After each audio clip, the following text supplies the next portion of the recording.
Hello and welcome to the Hutchinson Art Center's virtual art camp. My name is Kara Vaughn, and before we begin, myself and the Hutchinson Art Center want to thank the Hutchinson Community Foundation and the United Way of Reno County's Rally Reno Nonprofit Response Fund for financially supporting this project.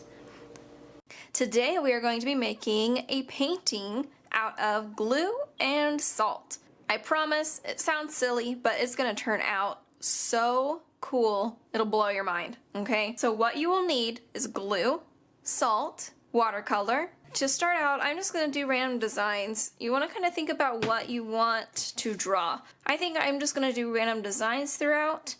I think that'd be pretty cool. Or you could do like a mountain scene. You could draw your favorite animal, your favorite food, your favorite sports team, anything you want. I'm just going to go in and do random designs because I think it would actually look pretty cool. So I'm just going to go in and just randomly start drawing with my glue. Now notice, I'm not going to do my whole entire drawing yet. I'm going to work on it little pieces at a time.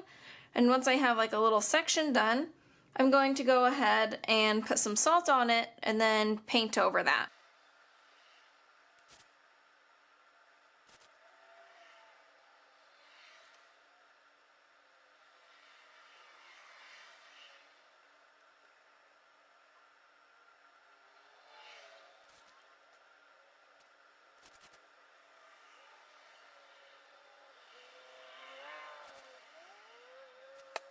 Okay, now that I have a design, it's really hard to see it because the glue is white and so is my paper, but I'm going to go ahead and sprinkle some salt on it.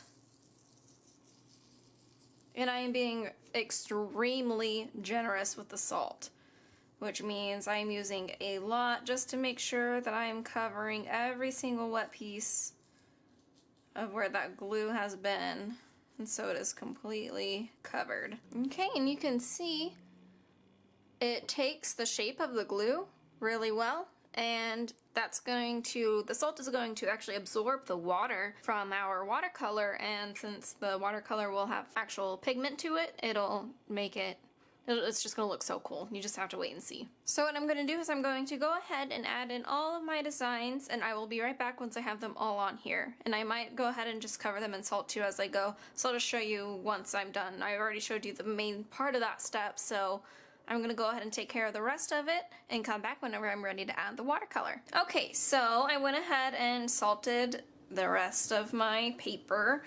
Some of my designs got kind of mushed up together, like this one is just supposed to be like a squiggly with two little lines through it, but it thickened up. This one was kind of like a butterfly with some swirlies on it, but yeah, it didn't turn out too well.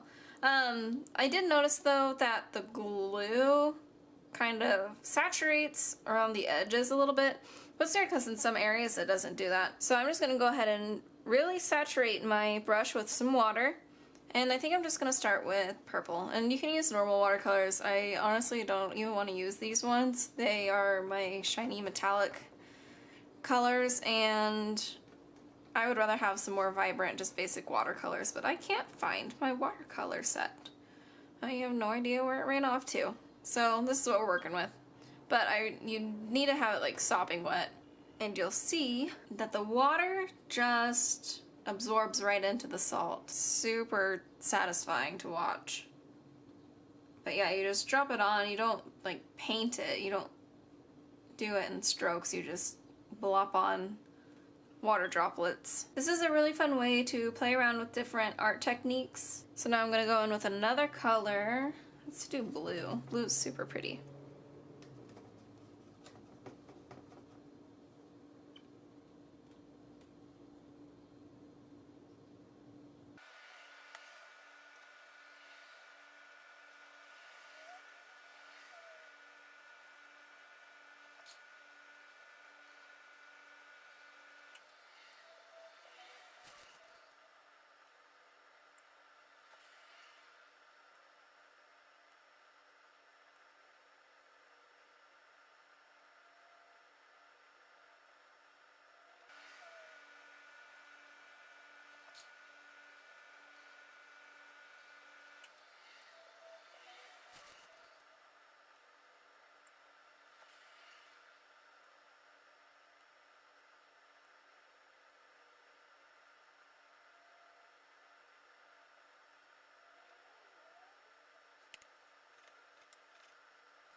here's the finished painting. I think it looks really, really cool. It almost looks like I made my own crystals or something, but I did notice that it does bleed a lot, especially once you are adding the watercolor. The water bleeds through the salt and gets on the paper, and then it creates like this little ring of color around it. You can especially see it over here. And so I was thinking of different ways that you can maybe avoid that, and I think one way that you could avoid it is maybe doing an outline of white crayon around before you put glue on. However, I do really like the colors. I think they blend together really well. I looking at this looks like gummy worms, like the sour gummy worms. But no, I think they blended really well together.